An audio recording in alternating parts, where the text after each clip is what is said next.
Coach, we find ourselves at the foot of the Rockies, Denver, Colorado, for this edition of the NFL on EA Sports. Coming up, we've got a good matchup on tap between the Detroit Lions and the Denver Broncos.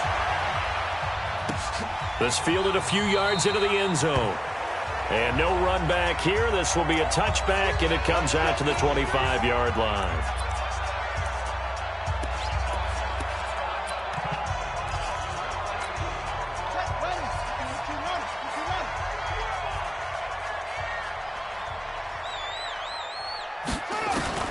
Brissett on first down. Man open. He's got it complete to Cortland Sutton. And he takes us up to the 40-yard line before being corralled. A good start offensively. 15 yards on the game's initial play. So quickly all the way up at the 40-yard line. Brissett. And on the connection, this is Ryan Izzo complete. And they'll get to him after a gain of 7 to the 47. These are his numbers from last week's contest. 6 catches, 78 yards, and a touchdown. And he was able to haul that pass in there, but he knows he's got a tough task ahead of him. This unit in the top 5 in the NFL against the pass. He's going to have to really work hard to get open. And that's the big fella's MO right there. Running through tackles, keeping the sticks moving forward. This defense, if you don't bring 11 guys to the ball to try and get him on the ground, he's going to keep making runs like that. I feel the press box shaking every time he touches the rock. And he's going to get this inside the 30. That one good for 13 and a Denver first down. Now the first carry here for Phillip Lindsay. Stopped at the 24-yard line after a gain of 5. Despite the blitz, they're still able to pick up a nice solid gain. The disadvantage of blitzing often alters the normal spacing and run fits and leaves creases like they were able to exploit right there. On second down, it's Lindsay. And he'll fight forward maybe to the line of scrimmage, but that's all. No gain on the play that time, and they'll look to convert on what will be a 3rd and 4.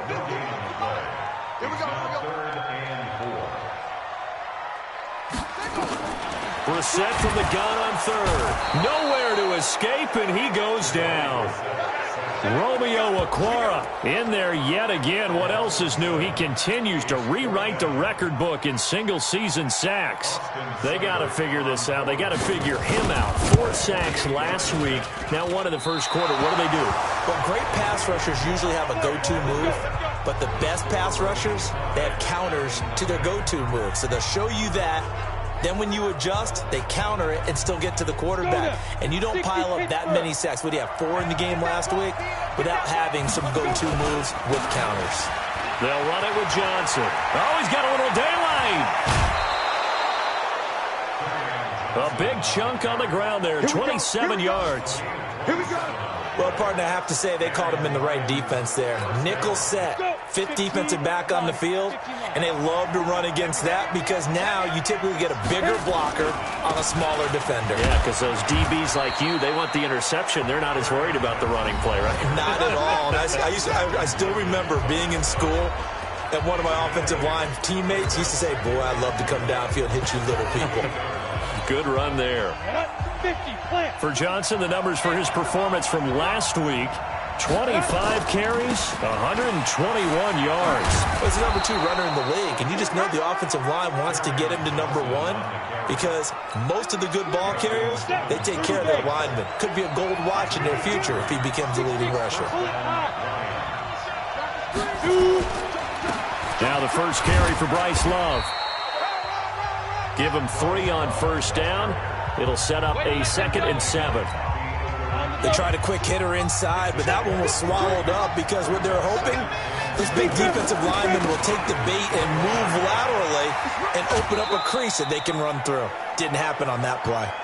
3 yards is half of what they needed. Now can they get the other 3 here on 3rd down? They did a really nice job there defensively. They strung the play out, didn't give him a cutback lane. On each play, you have guys what I call our BCR players. Guys are responsible for the bootleg for the cutback and for the reverse. They played that one perfectly. And rode him right out of bounds.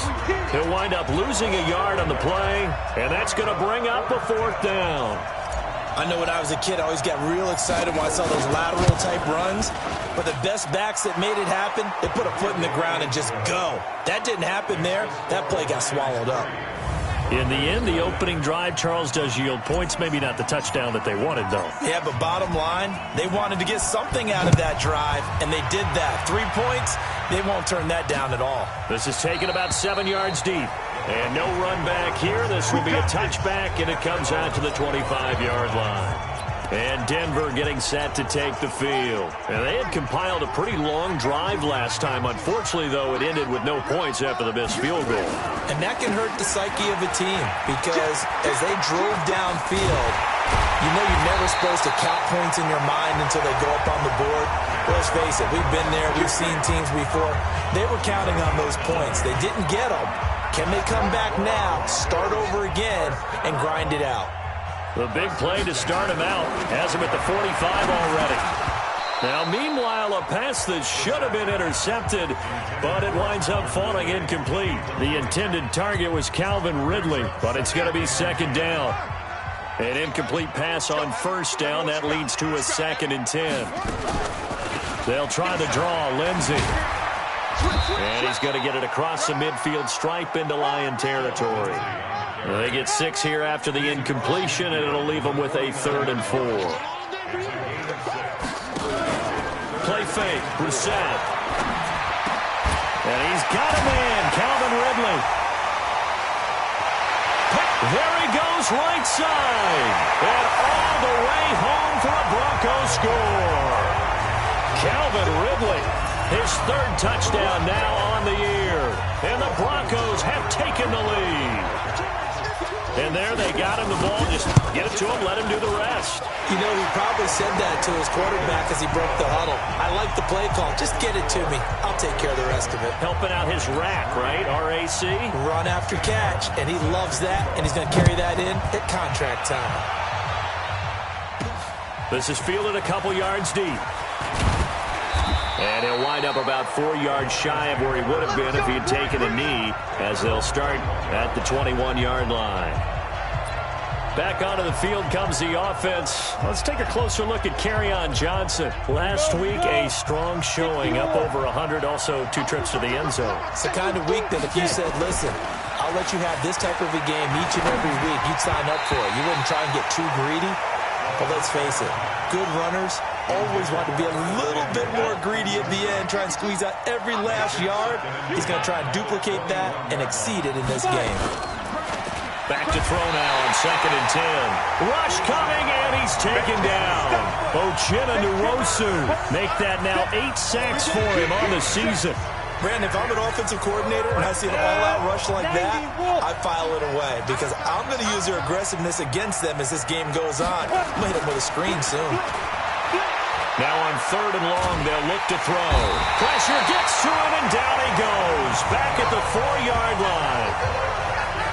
I think most quarterbacks would love to have the goal line actually extend up into the air and turn into a wall. They can put their back against it and know exactly where they are on the field so they don't end up in the end zone. Didn't do it on that play, but perilously close to the goal line. And when it's said and done, it's a 58-yard punt. And the Broncos take over, 1st down and 10.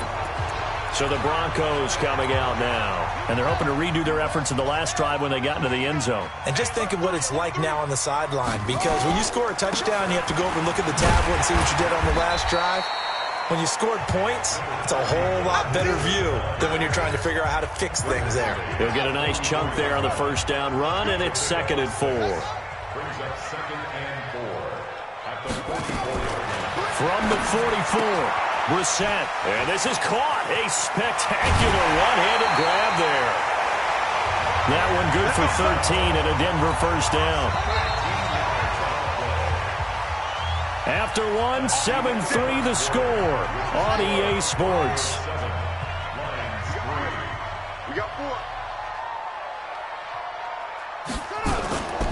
On 1st and 10, it's Lindsey. 2 yards on the pickup there. It'll be 2nd and 8. They tried a quick hitter inside, but that one was swallowed up because what they're hoping, those big defensive linemen will take the bait and move laterally and open up a crease that they can run through. Didn't happen on that play. On second down, a run with Lindsey. Not much there, maybe a couple as he's taken down at the 40. Sometimes you're aligned perfectly and the play comes to you, and sometimes you got to cover some ground to go make the play, as we just saw there. We saw a great example of perseverance right there on that play. Got to be careful. They might want to throw one over his head as this game progresses. And it's going to be another first down as they'll get him to the ground at the Lions' 21. He's such a good route runner. Shows it there on third down. Very proficient and a good pass. And you know what I've observed over the years in the NFL? The better a route runner you are, the more confidence your guy's going to have in you to go to you in important times because he can trust you being in the right spot, and they connected there and picked up a first down.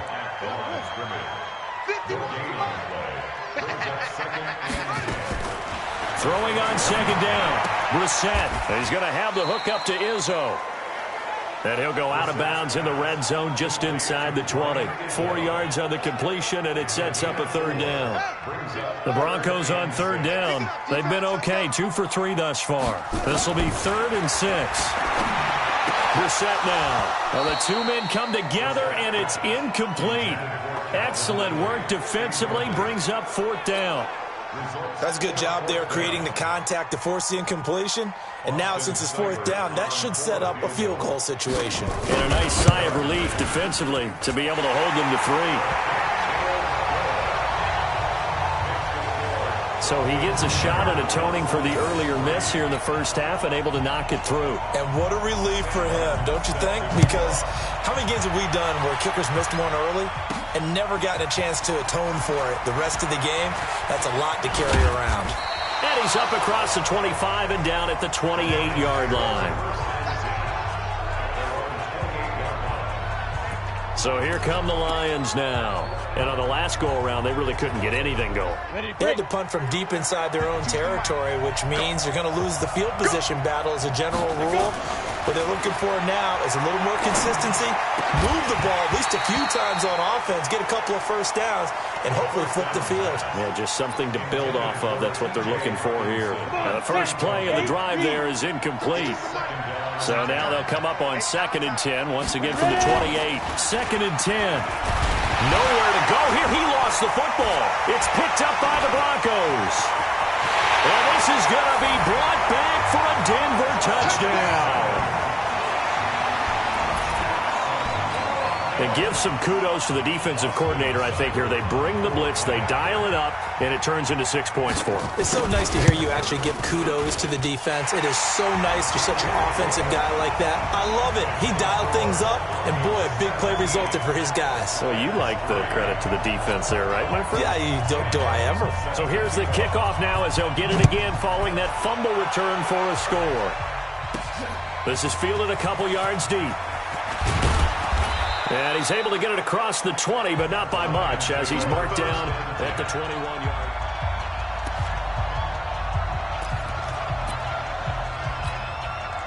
The Lions offense ready to kick off their next drive. And it's been very much a slow start for them. 3 drives and just the 3 points seeded. Yeah, if you're into the points per drive ratio, that answer is 1. And that's not going to get it done in a ball game. They've got to find a way to finish these drives in end zones, not having balls go through goalposts. When you're struggling on offense, you're looking for anything possible to get you going. Sometimes you do it like basketball teams that don't normally press. You put a press on, bring people to life, make them move a little bit quicker. Maybe that'll help them as they head towards the half. They'll tussle for it, and this is going to be caught. 2 chunk plays in a row. The last one was over 20 yards, and so is this one. Not only have they completed a couple on this drive, but they peeled off some pretty good chunks of yardage, too. Absolutely. Great start. 2 nice plays in the pass game. Now can they continue to feed off that? This offense finding its legs now. Here's another 1st and 10. Call it a gain of 4 on first, and that'll make it 2nd down. When we see those runs to the perimeter, when we see those runs to the edge, we think about big breakers, don't we? In this case, it was a modest gain, but it does open up possibilities here on 2nd down. On 2nd down, Johnson. 1st down. Well, think of it like you would a typical boxing match. The person is on his heels and absorbing blows is having a tough time. That's what's happening to the defense right now because the offense is on his toes and punching, and there was another first down run right there. And he's going to be brought down just shy of the 5 at the 6. On any explosive run, you can almost feel the ground shaking, and that's from the offensive linemen creating space for their runners. I had an old coach tell me before, they always told his runners, run around the offensive line in pregame. Get used to the ground shaking so you don't trip and fall when it happens in a game. This will be a loss of 3, and now a much tougher third down looming. We all have habits. We can be somewhat predictable, and you know me pretty well on second down and short. What I like to say? Play action. Yeah, without a doubt. I thought that was a great spot to call it. Instead, didn't go their way, did it? No, defense sold out for the run. Worked out well. And this effort won't be enough as they rally up to stop him a couple of yards short. And the big fella stuffed that one up in a big way. I think doubling him has to be a priority because you can't move up to the next level if you don't take care of him first. The offense staying out. They're going to go on 4th and 2.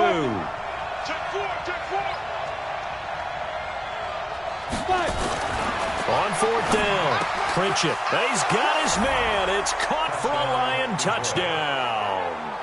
Nelson Aguilar. His second touchdown on the season as his guys are back within a single score. They took a pretty big risk right there going for it on 4th down, but hey, not only did they get the first down, forget about that, they got in the end zone. Yeah, because normally you're just thinking, can I get enough yardage to get it past the sticks and pick up a first down? Instead, they go for the end zone and get it done with no margin for error. Remember, 4th down, they went for it. That'll be taken in the end zone. And no run back here. This will be a touchback, and it comes out to the 25-yard line.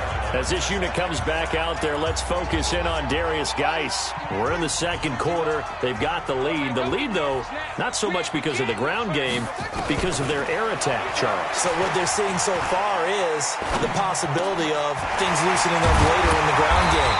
Through the air first, maybe they have to start respecting that even more as the game goes on, and then there will be running lanes to find later. Yeah, trying to get him more involved here on this drive, maybe.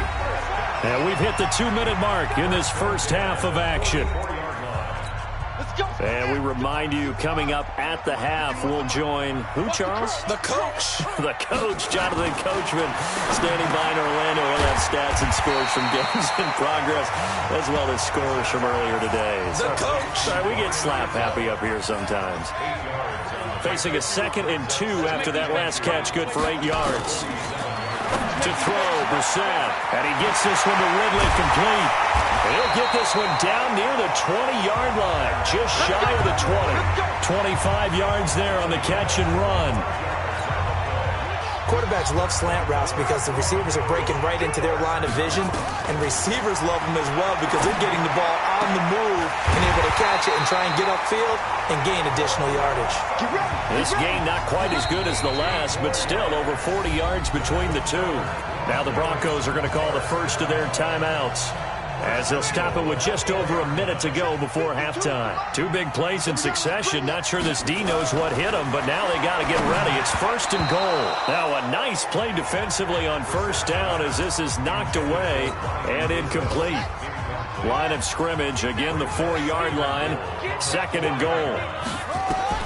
They'll throw again. Brissett, nowhere to escape, and he goes down. Now the Broncos going to use the 2nd of their timeouts as they get the stoppage with a little over 50 seconds to go in the first half. After the sack, 3rd and goal now from the 12.